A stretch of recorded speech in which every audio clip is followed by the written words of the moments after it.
शुभ संध्या मित्रों। आज हम भाषा विज्ञान से लेकर क्वेश्चन का चतुर्थ पार्ट उपस्थित है। तो 101 तक हुआ था। आज देखते हैं। भाषा पर आधारित है। तो भाषा पर आधारित है वाक्य। भाषा के मुख्यतः 4 तत्व होते हैं: ध्वनि, शब्द, वाक्य और अर्थ। इन 4 तत्वों को ही भाषा विज्ञान का चालक माना जाता है। उच्चारण की दृष्टि से भाषा की लघुत्तम इकाई ध्वनि है। किससे? तो उच्चारण की दृष्टि से। किसी भी भाषा को लिखने का ढंग कहलाता है तो लिपि कहलाती है। क्या कहलाती है? लिपि। किसी भी भाषा को लिखने का ढंग लिपि कहलाती है। लिपि या लेखन प्रणाली का अर्थ होता है किसी भी भाषा की लिखावट या ढंग। ध्वनियों को लिखने के लिए जिन चिन्हों का प्रयोग किया जाता है वही लिपि कहलाती है। अब देखेंगे इधर 103। भाषा की राष्ट्रभाषा और राजभाषा है। मतलब भारत की राष्ट्रभाषा और राजभाषा कौन है? तो हिंदी है। भारत की राष्ट्रभाषा और राजभाषा हिंदी है। हिंदी भारत की राष्ट्रभाषा है और राजभाषा भी है। 14 सितंबर 1949 को भारत के संविधान में हिंदी को राजभाषा की मान्यता प्रदान की गई।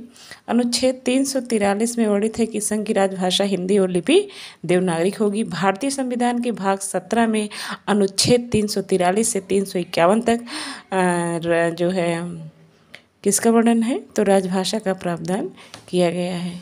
मतलब भारतीय संविधान के भाग 17 में 343 अनुच्छेद से 351 तक भाषा का प्राविधान है।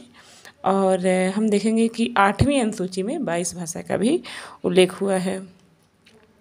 मूल संविधान में 14 भाषाएं थीं, अब इनकी संख्या 22 हो गई है। राष्ट्रपति राजेंद्र प्रसाद ने सन 1955 में बीजी खेर की अध्यक्षता में राजभाषा आयोग का गठन किया।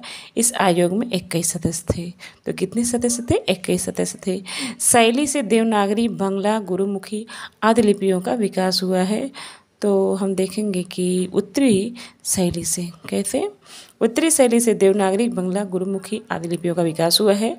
ब्राह्मी की उत्तरी शैली से 4वीं या 5वीं सदी में गुप्त लिपि तथा गुप्त लिपि से 6वीं सदी में कुटिल लिपि इस प्रकार विकसित हुई हैं। कुटिल लिपि से 9वीं सदी के लगभग नागरी के प्राचीन रूप का विकास हुआ, जिसे प्राचीन नागरी कहते हैं। अच्छा, पानी की धारा है जो कठिनाई से नीचे सरलता की ओर जाती है, तो वो भाषा है। क्या है? भाषा। भाषा पानी की धारा है जो कठिनाई से सरलता, कठिनाई से, भाषा पानी की धारा है जो कठिनाई से नीचे सरलता की ओर जाती है। भाषा शब्द संस्कृत भाष धातु से निकली है। टेट में एक बार पूछा था कि भाषा की धातु क्या है? तो वह क्या है? तो भाष धातु से निकली है। भाषा शब्द संस्कृत के भाष धातु से निकली है, जिसका अर्थ है भाष व्यक्तायाम वाची, अर्थात व्यक्तवाणी ही भाषा है। भाषा उसे कहते हैं जो व्यक्तवाणी के रूप में अव्यक्त की जाती है। कामता प्रसाद गुरु ने कहा है कि भाषा वो साधन है जिसके द्वारा मनुष्य अपने विचार दूसरों पर भली भांति प्रकट कर सकता है और दूसरे के विचार आप स्पष्टता समझ सकते हैं। बाबूराम सक्सेना ने कहा, जिन ध्वनि चिन्हों द्वारा मनुष्य परस्पर विचार विनिमय करता है उनको समष्टि रूप से भाषा कहते हैं। भारत में बोलने वालों के आधार पर भारोपीय भाषा का प्रतिशत क्या है? तो देखेंगे 73% है। भारत में बोलने वालों के आधार पर भारोपीय परिवार का प्रतिशत 73% है। विश्व जनसंख्या के लगभग आधे लोगों द्वारा 45% भारोपीय भाषा बोली जाती है। भारोपीय भाषा परिवार भाषाओं का सबसे बड़ा परिवार है और सबसे महत्वपूर्ण भी है, क्योंकि अंग्रेजी रूपी फारसी, हिंदी, पंजाबी, जर्मन, नेपाली आदि तमाम भाषाएं इसी समूह से संबंध रखती हैं। भारोपीय परिवार को इंडो जर्मनिक आर्य परिवार, भारत हित्ती परिवार के नाम से भी जाना जाता है। भारोपीय परिवार की 10 शाखाएं हैं, जिन्हें ध्वनि के आधार पर सतम और केटुम 2 भागों में रखा जाता है। प्रमुख भाषा परिवारों की संख्या 18 है, जो 4 भौगोलिक क्षेत्रों के अंतर्गत आते हैं। अब नेक्स्ट देखते हैं कि भाषा का पहला रूप लिखकर दूसरा बोलकर तो तीसरा रूप क्या है? तो सांकेतिक भाषा है। भाषा के 3 रूप होते हैं: मौखिक, लिखित और सांकेतिक। क्या हो गया? मौखिक, लिखित और सांकेतिक। मौखिक भाषा का वो रूप, भाषा का वह रूप है जिसमें एक व्यक्ति बोलकर विचार प्रकट करता है और दूसरा व्यक्ति सुनकर उसे समझाता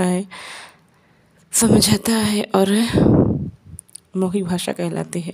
लिखित भाषा जिन अक्षरों या चिन्हों की सहायता से हम अपने विचारों को लेकर प्रकट करते हैं उसे लिखित भाषा कहते हैं। सांकेतिक भाषा जब संकेतों इशारों द्वारा बात समझाई और समझी जाती है तब वह सांकेतिक भाषा कहलाती है। जैसे चौराहे पर खड़ा यातायात को नियंत्रित करता सिपाही, मूक बधिर व्यक्तियों का वार्तालाप आदि। अब लिपि किसे कहते हैं? तो लिपि जो है लिखित ध्वनि संकेतों को कहते हैं। किसी भी भाषा को लिखने के लिए जिन ध्वनि चिन्हों प्रतीकों का प्रयोग किया जाता है उसे लिपि कहते हैं। जैसे हिंदी भाषा की लिपि देवनागरिक है और उर्दू की फारसी है। राजभाषा आयोग की सिफारिशों पर विचार करने के लिए संसदीय समिति का गठन किस अनुच्छेद के अंतर्गत किया गया है? तो 344 के अंतर्गत किया गया है। राजभाषा आयोग की सिफारिशों पर विचार करने के लिए संसदीय समिति का गठन अनुच्छेद 344 के अंतर्गत किया गया है। जबकि अनुच्छेद 343 के अंतर्गत संघ की राजभाषा एवं अनुच्छेद 345 के अंतर्गत राज्यों की राजभाषा या राजभाषाएं तथा अनुच्छेद 351 के अंतर्गत हिंदी भाषा के विकास के लिए निर्देश हैं। फिर नेक्स्ट देखते हैं नागरी लिपि का विकास किस लिपि से हुआ? तो नागरी लिपि का विकास ब्राह्मी लिपि से हुआ। ये देखिए ये UPHSC मतलब असिस्टेंट प्रोफेसर 2021 में क्वेश्चन आया था, LT 2018 में आया है, UPTGT 2010 में आया है। तो नागरी लिपि का विकास किस लिपि से हुआ है? तो ब्राह्मी लिपि से हुआ है। ब्राह्मी लिपि भारत की प्राचीनतम लिपियों में से एक है। इसके प्रयोग के प्राचीन उदाहरण अशोक के अभिलेखों के रूप में उपलब्ध है। यह बाएं से दाएं लिखी जाती है। नेक्स्ट, प्राचीन नागरी का दक्षिण भारत में क्या नाम है? तो नांदे नगरी नाम है। भारत की प्राचीन लिपि ब्राह्मी का प्रयोग 5वीं सदी ईसा पूर्व से लेकर 350 ईस्वी तक होता रहा। इसके बाद 2 शैलियों का विकास हुआ, उत्तरी शैली, दक्षिणी शैली। उत्तरी शैली से चौथी शैली में गुप्त लिपि का विकास हुआ जो 8वीं सदी तक प्रयुक्त होती रही। 9वीं सदी के लगभग नागरी के प्राचीन रूप का विकास हुआ जिसे प्राचीन नागरी कहते हैं। प्राचीन नागरी का क्षेत्र उत्तर भारत माना जाता है, किंतु दक्षिण भारत के कुछ भागों में भी यह मिलती है। दक्षिण भारत में इनका नाम नागरी न होकर के नांदेय नागरी है।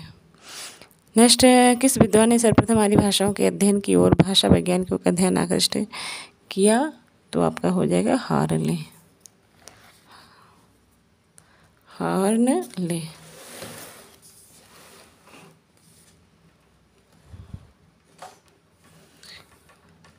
भारतीय आर्य भाषा के अध्ययन की ओर भाषा वैज्ञानिकों का ध्यान आकर्षित करने का श्रेय हार्ले को जो है। आधुनिक भारतीय आर्य भाषा का सर्वप्रथम वर्गीकरण हार्ले ने 1880 ईस्वी में किया। हार्ले ने आधुनिक भारतीय आर्य भाषाओं को 4 भागों में विभाजित किया है: पूर्वी गौड़ीय, पश्चिमी गौड़ियन, उत्तरी गौड़ियन, दक्षिणी गौड़ियन। किस भाषा को प्राकृत और आधुनिक भारतीय आर्य भाषाओं के बीच की कड़ी कहा जाता है? तो अपभ्रंश को कहा जाता है। भाषाओं के बीच की कड़ी कहा जाता है। भाषा के अर्थ में इनका प्रयोग 6वीं सदी में होने लगा था। अपभ्रंश मध्यकालीन आर्य भाषा की तीसरी अवस्था है। मैथिली बोली का विकास बिहारी हिंदी से हुआ है। बघेली बोली को अवधी की दक्षिणी शाखा किसने कहा है? तो हरदेव वायरी ने कहा है। दक्षिणी शाखा कहा है। बाबूराम सक्सेना बघेली को अवधी की ही एक बोली मानते हैं। अवधी बघेली था छत्तीसगढ़ी बोली पूर्वी हिंदी के अंतर्गत आते हैं। बोली हरदेव वायरी ने बघेली बोली को अवधी की दक्षिणी तथा कहा है। बाबूराम सक्सेना बघेली को अवधी की एक उपबोली मानते हैं। अवधी बघेली तथा छत्तीसगढ़ी बोली पूर्वी हिंदी के अंतर्गत आती है। बघेली बोली की प्रमुख विशेषताएं हैं। अवधी का व बघेली में बा हो जाता है। विशेषणों में हा प्रत्यय का प्रयोग अधिक होता है। बघेली में अधिकांशतः आदिवासियों की शब्दावली प्रयुक्त होती है। इनकी मुख्य बोलियां तिरहारी, जुड़ाड़, गहोरा आदि हैं। ब्रजबोली किस भाषा का एक कृत्रिम रूप है? तो बंगला का है। बंगाली कवि ईश्वर चंद्र गुप्त ने ब्रजबोली शब्द का सर्वप्रथम प्रयोग किया था। ब्रजबोली की उत्पत्ति अवहट्ट से हुई। माना जाता है कि इस बोली में कृष्ण की लीलाओं का वर्णन है अतः कृष्ण की लीला भूमि ब्रज के साथ इनका संबंध जोड़ इस भाषा को ब्रजबोली समझा गया होगा। तो बंगला के उच्चारण की विशिष्टता के कारण ब्रज बोली बन गया होगा। ब्रज भाषा पश्चिमी हिंदी की उपबोली तथा भोजपुरी बिहारी हिंदी की उपबोली है। निम्नलिखित में से नेक्स्ट क्वेश्चन है, निम्नलिखित में से किसका संबंध मागधी अपभ्रंश से नहीं है? तो हम देखेंगे मागधी अपभ्रंश से जो है मराठी का नहीं है। ठीक, मागधी अपभ्रंश से बिहारी बंगला उड़िया समिया का है। मागधी अपभ्रंश से बिहारी बंगला उड़िया समिया है। सौर सैनी से पश्चिमी हिंदी ब्रज खड़ी कन्नौजी बुंदेली बांगरू राजस्थानी गुजराती है। अर्धमागधी अपभ्रंश से पूर्वी हिंदी अवधी बघेली छत्तीसगढ़ी है। निम्नलिखित में से पश्चिमी हिंदी की बोली नहीं है, तो आपका हो जाएगा मगही। मगही पश्चिमी हिंदी की बोली नहीं है, ये बिहारी हिंदी की बोली है। पश्चिमी हिंदी की बोली खड़ी कौरवी ब्रज हरियाणवी बुंदेली कन्नौजी। नेक्स्ट क्वेश्चन 118, जिनमें किस अनुच्छेद उपबंध में ये कहा गया कि संविधान प्रारंभ के 15 वर्ष तक की अवधि के लिए संघ की शासकीय प्रयोजनों के लिए अंग्रेजी भाषा का प्रयोग किया जाता रहेगा? तो अनुच्छेद 343(2) में ये कहा गया कि संविधान के प्रारंभ में 15 वर्ष तक की अवधि के लिए संघ की राजकीय शासकीय प्रयोजनों के लिए अंग्रेजी भाषा का प्रयोग किया जाता रहेगा। भारतीय संविधान के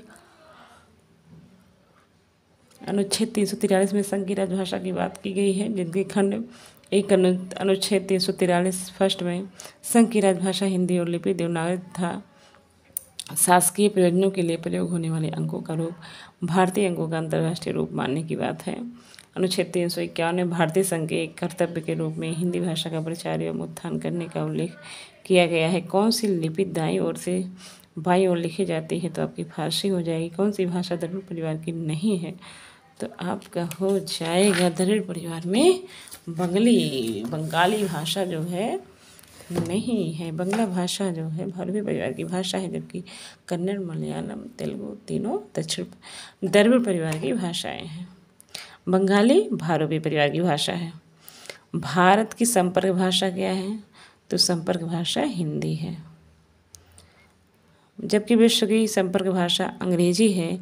अलग अलग मातृभाषा भाषी होने के मध्य संपर्क साधने वाली भाषा संपर्क भाषा कहलाती है। कौन सी भाषा रोमन लिपि में नहीं लिखी जाती है? तो आपकी हो जाएगा चीनी। हिंदी की लिपि कहलाती है तो देवनागरी। बघेली बोली का क्षेत्र क्या है? तो रीवा है। बघेली बोली का संबंध किस